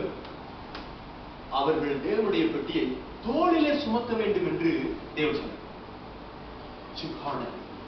அவர்கள் தேவனுடைய பெட்டியை நம்ம தோள்களிலே சுமந்து கொண்டு நடந்து வர வேண்டும். அவங்கதான் யோர்தான் நதியில போய் முன்னால காலை வைக்கணும். அவர்கள் காலை வைத்த மாத்திரத்திலே யோர்தான் பின்னிட்டு போகும். தேவனுடைய மகிமை அவர்கள் மூலமாக அங்கே செயல்படும். இஸ்ரவேல் சேனை அனைத்தும் அந்த யோர்தான் நதியை கிராஸ் பண்ணி போற வரைக்கும் இவர்கள் தண்ணீரிலேயே நின்று கொண்டிருப்பார்கள். They are servant of God. தேவனுக்கு ஊழியம் செய்யக்கூடிய அபூர்வமான ஆச்சரியமான ஆசீர்வாதமான பாத்திரங்கள். தேவன் அந்த மகிமையை அவருக்கு கொடுக்கிறார், அந்த கணத்தை தேவன் அவருக்கு கொடுக்கிறார், அந்த மிகப்பெரிய முக்கியமான இடத்தை அவருக்கு கொடுத்திருக்கிறார். ஓகே, இதுதான் ஆரம்பத்திலே தேவன் கொண்டு வந்து அவங்க கொடுத்த ஆலோசனை. இதன்படிதான் எல்லாம் நடந்தது. ஆனால் ஒரு குறிப்பிட்ட காலத்திற்கு பிறகு இஸ்ரவேல் ஜனங்களுக்கு இந்த பெட்டி இருக்கும் போதெல்லாம் வெற்றி கிடைக்கிறது என்று நினைத்த பெலிஸ்தியர்கள் அந்த பெட்டியை ஒரு நாள் அவருடைய பாளையத்திற்கு கொண்டு வந்தார். அதை அவர்கள் எப்படி கொண்டு வந்தார்கள்? ஒரு மாட்டு வண்டியிலே ஏற்றி கொண்டு வந்தார். அது வந்ததற்கு பிறகு அந்த பாளையம் எங்கும் பயங்கரமான வியாதி வந்தது, பிரச்சனை வந்தது. அதை அங்கேயே அனுப்பி வைத்து விட்டு இவர்கள் ஓடி போனார். பிரியமானவர்களே, போகட்டும், நாம் அங்கேயே போகவில்லை. தாவீது அந்த நாட்களிலே அவன் பிறக்கவில்லை. அவனுக்கு அதை பற்றி எல்லாம் தெரியாது. ஒருவேளை தெரிந்திருந்தாலும் ரீசெண்டா என்ன நடந்துச்சோ அதை தானே அடுத்தவங்க ஃபாலோ பண்ணுவாங்க. பெலிஸ்தியர் எப்படி கொண்டு வந்தாங்க? மாட்டு வண்டியில நம்ம புது ரதத்தை செய்யும். இது ஒரு பெலிஸ்தியருடைய முறைமை. தேவனுடைய முறைமை என்ன? கோகாத்தின் புத்திரன் தோள்களிலே சுமந்து கொண்டு வர வேண்டும். இதுதான் தேவன் சொன்னது. ஆனால் இந்த தாவீது அந்த பெலிஸ்தருடைய முறைமையின்படியாக ஒரு புது ரதத்தை உண்டு பண்ணி அதிலே தேவனுடைய பெட்டியை கொண்டு வந்தான். ஓகே, குட், நன்றாயிருந்தது. ஆனா அந்த பெட்டி அசையும் போது ஊசா அதை தொடுவதற்கு, அதை பிடிப்பதற்கு அங்கே தேவனுடைய அனுமதி இல்லை. ஏனென்றால் ஊசா கோகாத்தின் புத்திரர். இவன் கோகாத்தின் புத்திரர் இல்லாமல் இருந்தும் பெட்டியை பிடிக்க வேண்டும் என்று அவன் துணிந்தானே, அந்த துணிவை தேவன் பார்த்தார். தேவனுக்கு கணத்தை கொடுக்கணும்னா தேவன் என்ன சொன்னாரோ அதை அவங்கதான் செய்யணும், வேற யாரும் மாற்றி செய்யக்கூடாது. கோகாத்தின் புத்திரர் ஒருவேளை பிடித்திருந்தால் தோற்றமாயிருக்காரு. ஒருவேளை தேவன் சொல்லாத ஒன்றை இன்னொரு மனிதன் செய்ய துணியும் போது, பாஸ்டர் பிரசங்கம் உண்டாரா? பெரிய பிரசங்கம் நானும் உண்டேன். ஒரு நாளைக்கு புதிய ஏற்பாட்டில் ஒரு ராஜா பண்ணார், ஞாபகம் இருக்கு அவங்களுக்கு. அடித்தார், புழு புழுத்து செத்து இதே இடத்திலே. தேவனுக்கு நாம் மகிமையை செலுத்த வேண்டும் என்று தேவன் ஒவ்வொருவருக்கு ஒரு ஸ்பெஷல் டேலண்ட் கொடுத்திருக்கிறார், திருமைகளை கொடுத்திருக்கிறார், பொறுப்புகளை கொடுத்திருக்கிறார், பலன்களை கொடுத்திருக்கிறார். அவர்கள் அந்தந்த பணியிலே தேவனுக்காக மகிமை செலுத்தி செயல்பட வேண்டும். ஆமென். ஒரு செய்யற பணியை இன்னொருத்தர் ஓவர்கம் செய்யக்கூடாது. தேவன் அதை அனுமதிக்கவே இல்லை. இப்பொழுதும் நான் இல்லாத நேரத்திலே சபையில எல்லாருக்கும் ஷெடியூல் போட்டு அவங்கவுங்க அந்த பணியை செய்யணும்னு சொல்லி ஷெடியூல் போட்டு கொடுத்துருந்துருக்கேன். 6 வாரத்துக்கு எல்லாம் கிரமமா போயிட்டு இருக்குன்னு சொல்லி சொல்லி டாய்லெட் கிளீன் பண்றது ஒருத்தர் இருக்கு. ஓகே, அதுபோல ஜாமான்லாம் சாப்பிட போகிற பொருள்லாம் கிளீன் பண்ணணும், அது ஒருத்தர், கூட்டுறது ஒருத்தர், வாய் போடுறது ஒருத்தர், சமையல் ஒரு டீம். ஸோ அறிவு கொடுக்கிறதா டீம், செய்தி ஒரு team work, prayer team, women's team, so youth தனியாக டீம், வயசானவங்க அரிசி அடுத்த வாரம் சாப்பாட்டுக்கு அரிசி வந்து இன்னைக்கே குடைச்ச அரிசி கல்லெல்லாம் எடுத்து வச்சு, இந்தியாவில் இருக்கிற அரிசியில் கல் நிறையா எடுத்து வச்சா அடுத்த வாரம் அது யூஸ் பண்ண முடியும். ஆறாவது முடிஞ்ச கையோட திரும்பவும் எல்லாத்தையும் இந்த இடத்துல சேர்த்து வைக்கணும். ஒருத்தர் ஆடியோ சிஸ்டம் ஃபுல்லாக ஒருத்தர். ஸோ ஒருத்தர் கடைசியாக எல்லாம் சரியா இருக்கான்னு செக் பண்ணிட்டு அதெல்லாம் கூட்டிட்டு வரணும். எங்கே சாமி வாங்கினாங்களோ அதே பொருள் பொறுப்பாக கொடுக்கணும். அந்தந்த பொறுப்புகளை அவரவர்கள் செய்யும் போது பிரச்சனை இல்லை. தேவன் நம்ம பார்க்கிறார். ஒருவேளை அது ஏதாவது ஒரு ப்ராப்ளம் வரும்போது தேவன் இங்கே கணக்கு கேட்பார். அதுதான் இங்கே நடந்துச்சு. பாருங்கள், பாவம் ஊசா அந்த இடத்துல செத்து போனான் என்று சொல்லி பார்க்கிறோம். உடனே அங்கே வந்த அத்தனை பேருக்கும் பயம் வந்தது. அங்கிருந்த மகிழ்ச்சி அங்கே இருந்து போய்விட்டது. உடனடியாக தாவீது அந்த தேவனுடைய பெட்டியை ஓபேத் ஏதோமின் வீட்டிலே கொண்டு போய் வைத்தான் என்று நாம் பார்க்கிறோம். சில நாட்களுக்கு பிறகு அவன் தாழ்மை அடைகிறான். 12ஆம் வசனத்திலே நாம் பார்க்கிறோம், ஓபேத்தின் வீட்டை கர்த்தர் ஆசீர்வதித்தார் என்கின்ற செய்தி அவனுக்கு கிடைக்கிறது. அதற்கு பிறகு தாவீதை பாருங்கள், 14ஆம் வசனத்திலே தாவீது சணல் நூல் ஏப்போத்தை தரித்துக் கொண்டு, இதுக்கு முன்னாடி ஐயா ராஜவசரத்தில் வந்திருப்பாருன்னு நினைக்கிறேன். இப்போ ஐயா என்ன போட்டிருக்கிறாரு? சணல் நூல் தரித்துக் கொண்டு தன் முழு பலத்தோடு கர்த்தருக்கு முன்பாக நடனம் பண்ணினான். இதுக்கு முன்னாடி முழு பலம்லாம் இல்லை, நடனமும் இல்லை. எப்போ தாழ்மை வருதோ அப்பதான் முழு பலமும் தேவனுக்காக செயல்படுத்தப்படுது. இதுதான் தேவனுக்கு மகிமை செலுத்துது என்று நான் சொல்கிறேன். பாருங்கள், அந்த நேரத்திலே ஒருவேளை மீகாள் அதை பார்க்கிறாள். அவருடைய மனைவி தாவீது நடனம் ஆடுகிறதை பார்த்து அவள் அங்கே அவளை கேலியாக பேசினாள். 21ஆம் வசனம். அதற்கு தாவீது மீகாளை பார்த்து, உன் தகப்பனை பார்க்கிலும் அவருடைய எல்லா வீட்டாரை பார்க்கிலும் என்னை இஸ்ரவேலாகிய கர்த்தருடைய ஜனத்தின் மேல் தலைவனாக கட்டளையிடும்படிக்கு தெரிந்து கொண்ட கர்த்தருடைய சமூகத்திற்கு முன்பாக ஆடி பாடினேன் என்று அவர் சொல்கிறார். 22ஆம் வசனத்தில் சொல்கிறார், இதை பார்க்கிலும் இன்னும் நான் நீசனும் என் பார்வைக்கு அர்ப்பணமாவேன் என்று அவர் சொல்றார். தேவனுக்கு முன்னாடி நான் ஒண்ணுமே இல்லை என்று சொல்லி தன்னை தாழ்த்துகிறார். ஆனால் அங்கே பெருமையாக இழிவாக தேவனுக்கு கனத்தை கொடுக்காமல் மகிமையை செலுத்தாமல் மேல மாடியிலிருந்து பார்த்துட்டு அவனை பேசின மீகாலுக்கு சாகர வரைக்கும் குழந்தை இல்லை. அடுத்த வசனத்தை பாருங்க. 23ஆம் வசனம் சொல்கிறது, சவுலின் குமாரத்தி ஆகிய மீகாலுக்கு மரணம் அடையும் நாள் மட்டும் பிள்ளை இல்லாது இருந்தது. தேவனுக்கு மகிமையை செலுத்தின தாவீது கிருபை பெற்றுள்ளார். தேவனுக்கு மகிமையை செலுத்தாத அவனுடைய மனைவிக்கு அங்கே குழந்தை இல்லை. நான் பார்க்கிறேன். 13ஆம் வசனத்துல கூட இந்த காரியத்தை பாருங்க. கர்த்தருடைய பெட்டியை சுமந்து போகிறவர்கள் என்று. இப்ப மாட்டு வண்டியில போல பெட்டி எப்படி போனுச்சு? எங்க தவறுனாங்களோ அந்த இடத்துல போய் சரி செய்வோம். அவன் உண்மையிலேயே தவறு செய்துட்டேன். ஆண்டவருக்கு முன்பு நான் மகிமையை செலுத்தல. ஆரவாரத்தோட வந்ததெல்லாம் அங்க நல்லா தான் இருந்துச்சு. ஆனா அங்கே தாழ்மை இல்லை, தேவனுக்கு மகிமை இல்லை, தேவனுடைய கிருபை எங்கே தங்கவில்லை. ஒரு பிரியாசமாக சந்தித்ததுக்கு பிறகு உடனே ஆதியில் என்ன நடந்துச்சு இப்பதான் பிளாஷ்பேக் எல்லாம் யோசித்து பார்க்கிறாரு. போகாத்தின் புத்திரன் தோல்லையா சுமக்கணும். மறுபடியும் தோல்லை சுமந்தார்கள். ராஜா தன்னுடைய ராஜவசரத்தை கலைத்தான். சணல் அடைய தெரிவித்து நான் நீசன் என்கின்ற இடத்திற்கு அவன் தன்னை தாழ்த்தினான். தேவனுக்கு மகிமையை செலுத்தினான். ஹல்லேலூயா. இன்னொரு முக்கியமான சம்பவத்தை பார்ப்போம் நாம் கடைசியாக. 2 சாமுவேல் இயேசு கிறிஸ்துவினுடைய வாழ்க்கையிலே நடந்ததை குறித்து நாம் பார்ப்போம். யோவான் 8வது அதிகாரத்துக்குள்ள இயேசு கிறிஸ்து எப்படி இருந்தார் என்பதை குறித்து அங்கே இருக்கிறது. 8வது அதிகாரத்திலே, யோவான் 8வது அதிகாரத்திலே 50வது வசனத்தை பார்க்கிறோம். நான் எனக்கு மகிமையை தேடுகிறது. ஆமென். இயேசு கிறிஸ்து அதை சொல்கிறார். இயேசு கிறிஸ்து யார்? தேவனுடைய ஒரே பேரான குமாரன். தேவன் அவரில் மகிமைப்பட்டார். தேவன் தம்முடைய மகிமையை அளவில்லாமல் அவருக்கு கொடுத்திருந்தார் என்று வேதம் சொல்கிறது. ஆனால் இயேசு எப்படி இருந்தார்?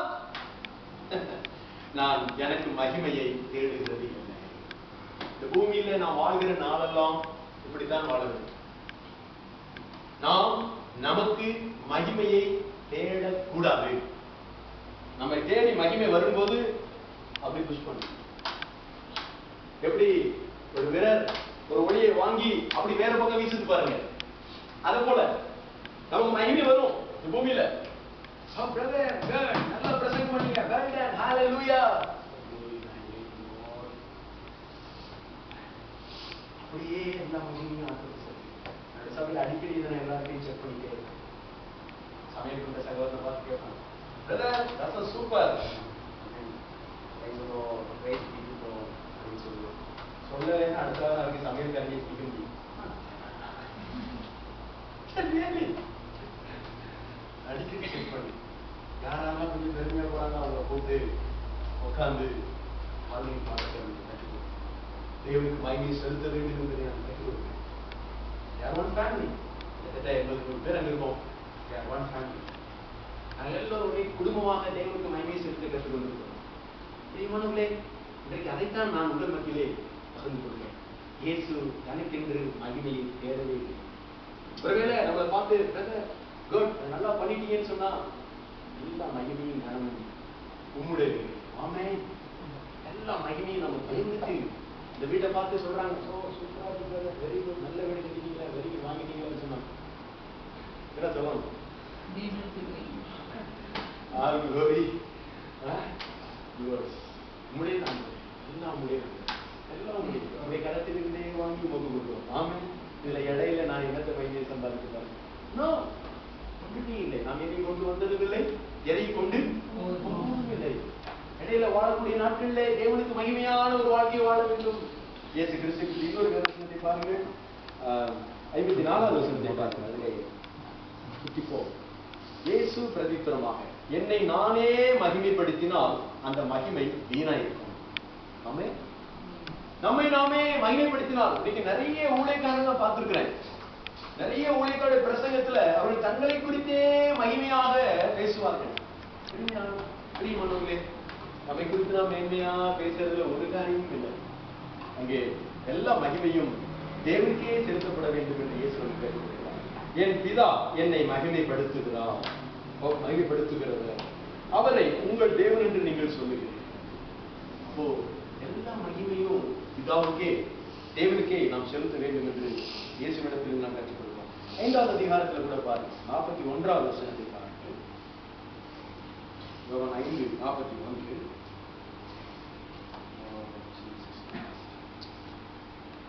நான் மனுஷரால் மகிமையை ஏற்றுக்கொள்கிறது இல்லை.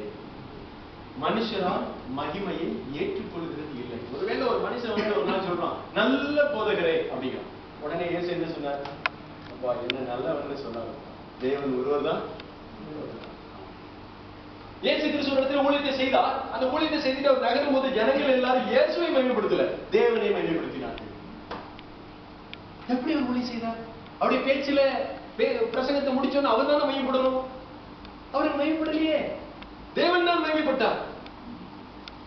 எனக்கு ரொம்ப ஆச்சரியமா இருக்கிறது. தேவனுடைய ஊழியம் தேவனை மகிமைப்படுத்துகிற ஊழியமா இருந்தது. இயேசு கிறிஸ்துடைய வாழ்க்கை தேவனை மகிமைப்படுத்தக்கூடிய ஒரு வாழ்க்கையாக இருந்தது. இயேசு கிறிஸ்துடைய அற்புத அடையாளங்கள் எல்லாம், ஒரு அற்புதத்தை பார்த்தோன்னே ஜனங்கள் எல்லாரும் என்ன பண்ணாங்க? தேவனை மகிமைப்படுத்தினார்கள். வாசித்து பாருங்க சுவிசேஷ புத்தகத்தை. தேவனுக்கே மகிமை எங்கே செலுத்தப்பட்டது? இயேசு கிறிஸ்துடைய வாழ்க்கை முழுவதும் அப்படித்தான் இருந்தது. பாருங்க 12ஆம் அதிகாரத்தில் 43வது வசனத்தை பாருங்க. யோவான் 12:43. தேவனுக்கு மகிமையை செலுத்த வேண்டும் என்று நினைக்கிறார்.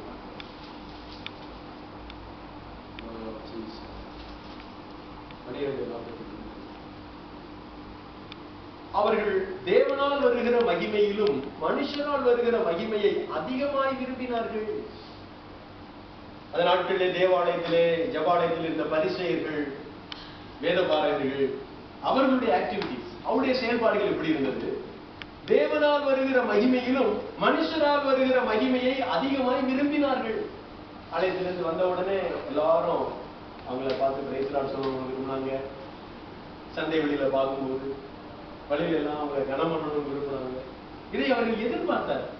யாராவது அப்படி செய்யலைன்னா பிரைஸ் லார்ட் கூட சொல்ல மாட்டீங்கன்னு சொல்லி கேட்டுப்பாங்க. பிரியமானவர்களே, அவர்கள் மகிமையை எதிர்பார்த்தார், விரும்பினார்கள் என்று சொல்லுது. அவங்களுக்கு மகிமை எதுக்காக வேணும்? அவர்கள் பெயர் பிரஸ்தாபம் அடைய வேண்டும் என்று விரும்பினார்கள். தேவன் மகிமைப்பட வேண்டும் என்று இயேசு விரும்பினார். இதுதான் இயேசு கிறிஸ்துடைய ஊழியத்துக்கும் அன்றைக்கு இருந்தவர்களுடைய ஊழியத்துக்கும் உள்ள வித்தியாசம். ஓகே, 1 தெசலோனிக்கே சீஷர்கள் எப்படி இருந்தாங்கன்னு அங்கே இருக்கிறது பாருங்க. 1 தெசலோனிக்கே 2வது அதிகாரம் 4வது வசனம். 1 தெசலோனிக்கே 2வது அதிகாரம் 4வது வசனத்திலிருந்து வாசிக்கிறோம். சுவிசேஷத்தை எங்களிடத்தில் ஒப்புவிக்கத்தக்கதாய் தேவன் எங்களை உத்தமர் என்று எண்ணினபடியே நாங்கள் மனுஷருக்கல்ல, எங்கள் இருதயங்களை சோதித்தருகிற தேவனுக்கே பிரியமுண்டாக பேசுகிறோம். அப்போ அவங்க சுவிசேஷத்தை சொல்லும் போதெல்லாம் யாருக்கு பிரியமுண்டாக பேசினார்களாம்? தேவனுக்கே பிரியமுண்டாக பேசினார்கள். 5ஆம் வசனம், உங்களுக்கு தெரிந்திருக்கிறபடி நாங்கள் ஒரு காலம் இச்சகமான வசனங்களை சொல்லவும் இல்லை, பொருளாசை உள்ளவர்களாய் மாயம் பண்ணவும் இல்லை, தேவனே சாட்சி. ஆமென். ஒருவேளை அவங்க பொருள் ஆசைக்காரர்களாக இல்லை, ஒருவேளை அவர்கள் அங்க இச்சகமான வசனங்களை பேசவில்லை, மனுஷரை பிரியப்படுத்தி அங்க பேசல, தேவனுக்கே மகிமை உண்டாகும்படி அவர்கள் பேசினார்கள். 6ஆம் வசனம் சொல்லுகிறது, நாங்கள் கிறிஸ்துவின் அப்போஸ்தலராக உங்களுக்கு பாரமாய் இருக்கக்கூடியவர்களானாலும் உங்களிடத்திலாவது மற்றொரு மனுஷரால் வரும் மகிமையை நாங்கள் தேடவில்லை. இயேசு கிறிஸ்துடைய ஊழியக்காரர்கள் வாழ்க்கையை பாருங்க. அப்போஸ்தலர்கள் மனுஷரால் வரக்கூடிய மகிமையை நாங்கள் தேவனுக்கு மகிமை செலுத்திட்டே இருக்கிறேன், தேவன் எனக்குள்ள காரியங்களை செய்துட்டு, மனுஷங்க என்ன புகழணும், மனுஷங்க என்ன வந்தனணும், மனுஷங்க எனக்கு கொடுக்கணும். இன்னும் ஆபிரகாம் கிட்ட வந்து அப்பா எவ்வளவு வேணாலும் உனக்கு நான் தரேன்னு சொல்லி சொல்லும் போது ஆபிரகாம் சொல்றாரு, என்னுடைய செப்பல் வாறு கூட நீ கொடுக்க வேணாம்னு சொல்ற. தேவன் தான் என்னை உயர்த்தணும்னு சொல்ற. ஆமென். தேவன் தான் நம்மை போஷிக்கிறவர், தேவன் தான் நம்மை நடத்துகிறவர், தேவன் தான் நம்மை மகிமை, அந்த தேவனுக்கு மகிமையை செலுத்தும் போது தேவன் நம்மை கனம் பண்ணக்கூடியவராக இருக்கிறார். கடைசியாக 1 கொரிந்தியர் 10வது அதிகாரத்துக்கு வாங்க. தேவனுக்கு மகிமையை செலுத்த வேண்டும் என்று சொல்லி அந்த பவுல் சொல்கிறார். 1 கொரிந்தியர் 10வது அதிகாரம் 31வது வசனத்தை பார்க்க பவுல் அழகாக சொல்லிக் கொடுக்கிறார். ஆகையால் நீங்கள் புசித்தாலும் குடித்தாலும் எதை செய்தாலும் எல்லாவற்றையும் தேவனுடைய மகிமைக்கென்று செய்யுங்கள். எப்படி பிரதர், இப்ப மகிமைன்னு ஆசரிப்பு கூடாரத்துல ஆரம்பிச்சு இப்ப மகிமையை செலுத்துங்கள் செய்யுங்கள் சொல்றீங்களே பிரதர், எனக்கு புரியல அப்படின்னு சொல்லி கேட்டா, நம்ம மகிமையை தேவனுக்கு செலுத்துதல் என்று சொன்னால் என்ன? இந்த ஷெக்கினா மகிமை பரிசுத்த ஆவியானுடைய தெய்வீக வல்லமையால் நமக்குள்ளே ஒரு வாசமா இருக்கிறார். ஆண்டவரே நான் உண்மை நேசிக்கிறேன்னு சொல்லும் போதே அவர் நமக்குள்ள வந்துட்டார். இந்த ஆவியானுடைய பிரசன்னம் நமக்குள்ள இருக்கிறது. ஷெக்கினா மகிமை ஒவ்வொரு மனிதனையும் ஆளுகை செய்கிறது. நாம் அவருக்கு மகிமையை செலுத்தும் போது அவர் நம் மூலமாக மகிமைப்படுவார். சாப்பிடும்போது ஆண்டவரே இந்த நாமத்துக்கு மகிமை உண்டாயிருப்பாங்க, நீங்க தான் இந்த ஆராதனை. ஸோ வாட், ஓ நன்றி ஆண்டவரே, நீ கொடுத்த தண்ணீருக்காக நன்றி. எத்தனையோ பேருக்கு ஒரு சொட்டு தண்ணி உள்ள இறங்காம லாக்காய் இன்னைக்கு தெரியுமா உங்களுக்கு? எத்தனையோ பேருக்கு உள்ள போன சாப்பாடு செரிக்காம கஷ்டப்பட்டு இருக்கிறாங்க. எத்தனையோ பேருக்கு கண்கள் இருக்கிறது ஆனால் பார்க்க முடியவில்லை. எத்தனையோ பேருக்கு சுய நினைவு இல்லாமல் இருக்கிறார்கள். இந்த உலகத்தில் எத்தனையோ விதமான வியாதிகள், பிரச்சனைகள். பணம் இருக்கும், அந்த பணத்தை எடுக்கணும். ஒரு ஃபேமிலி எனக்கு தெரியும், இந்த தேசத்துல அவங்க சகோதரி கல்யாணம் ஆகல, சகோதரன் அவரு கல்யாணம் ஆகல. திடீர்னு அந்த சகோதரி நல்ல அரசாங்க உத்தியோகத்தில் இருந்தாங்க, செத்து போனாங்க. அவங்க பேங்க் பேலன்ஸ், எல்ஐசி, ஸோ அவங்க வர வேண்டிய ப்ராவிடன்ட் ஃபண்டு, சேமிப்பு எல்லாமே அப்படியே லாக் ஆயிடுச்சு. இந்த சகோதரன் கல்யாணம் பண்ணல, என் சிஸ்டருடைய பணத்தை எனக்கு கொடுங்கன்னா நீங்க யாருன்னு கேட்கிறாங்க. ஷூரிட்டியே போடல. ஒரு திருமணமான அவங்க பேர்ல போடலாம்னு வச்சிருந்தாங்களோ, என்ன பண்ணாங்களோ தெரியல. திடீர்னு 36 வயதில் அவர்கள் இறந்து போனார்கள். லட்சக்கணக்கான பணம் பேங்க்ல இருக்கு, எல்ஐசியில இருக்கு. ஆனா இவர் சாப்பாட்டுக்கு கஷ்டப்பட்டு இருக்கு. பிரியமானவர்களே, தேவனுக்கு நாம் மகிமையை செலுத்த வேண்டும். நாம் குடிக்கும் போது, தண்ணியை குடிக்கும் போது நன்றி சொல்லணும், மகிமையை செலுத்தணும். சாப்பிடும் போது, ட்ரெஸ் போடும் போது நன்றி ஆண்டவரே, நான் அதை உணர்ந்திருக்கிறேன். கடந்த வருஷத்துல நான் செத்து போயிருப்பேன். உடம்பெல்லாம் பயங்கர, ரத்தமெல்லாம் அப்படியே பாய்சன் ஆகி போச்சு. மேலெல்லாம் அப்படியே புண்களாய் அப்படியே அழுகி போய் யோகுவை போல நான் கிடந்தேன். அந்த நாட்கள்ல தான் யோகுடைய சரித்திரத்தை நான் சிந்தனை செய்தேன். ஆண்டுக்கு உட்கார்ந்து கேட்டேன், ஏன் ஆண்டவரே யோகு பிரச்சனை இருந்துச்சு, அதை போல எனக்கு இருக்கேன். யோகுகிட்ட இருக்கிற பிரச்சனை என்கிட்ட இருக்கிறதுனால நான் என்ன தப்பு பண்ணேன் எனக்கு நீ கற்றுக் கொடுங்கன்னு சொல்லி சொன்னேன். ஆண்டு சொன்னா, நீ சுய நீதிக்காரனா இருக்கிறார், நீ பெருமை உள்ளவனா இருக்கிறார். ஆனா திரும்பவும் செய்யணும். மறுபடியும் ஜீவனை கொடுத்தார். அவன் மறுபடியும் ஜீவனை கொடுத்தது மட்டும் இல்ல, இன்னைக்கு எடுத்து பயன்படுத்துகிறேன். ஹல்லேலூயா. எல்லா கணத்தையும் மகிமையை நான் தேவனுக்கு செலுத்துகிறேன். ஹல்லேலூயா. வேதம் சொல்லுகிறது, do it all for the glory of God. நாம் எதை செய்தாலும் தேவனுடைய நாமம் மகிமைக்காக செய்ய வேண்டும். ஆசிரிய கார்ல கூட்டு வரும்போது நான் ஆண்டவர் மைண்ட் செட், ஆண்டவரே சிங்கப்பூர் தேசத்துல என்னை யாருன்னு யாருக்கு தெரியும் ஆண்டவரே, ஒரு ஏசி கார்ல என்ன கூட்டிட்டு வரீங்க, glory thy name Lord Jesus. இந்த வீட்டுக்குள்ள என்ட்ரி பண்ணும்போது லிப்ட்ல வரும்போது Lord Jesus glory thy name. ஒரு அருமையான குடும்ப ஐக்கியத்தை கொடுத்திருக்கேன், glory thy name. எவ்வளவு சபைகள் இருக்கு, ஆனா தேவனை உங்களுடைய சபையோடு கூட என்னை ஐக்கியப்படுத்திருக்கிறார். glory thy name Lord Jesus. உடைய சித்தம் இந்த பூமியில செய்யப்படட்டும். இந்த நோக்கத்துக்காக கொண்டு வந்து நோக்கம் நிறைவேறட்டும். உம்முடைய நாமம் மகிமைப்படணும் ஆண்டவரே, வேற எதுவுமே எனக்கு வேண்டாம். ஆமென். ஹல்லேலூயா. நாம் தலைகளை தாழ்த்துவோம். நாம் எதை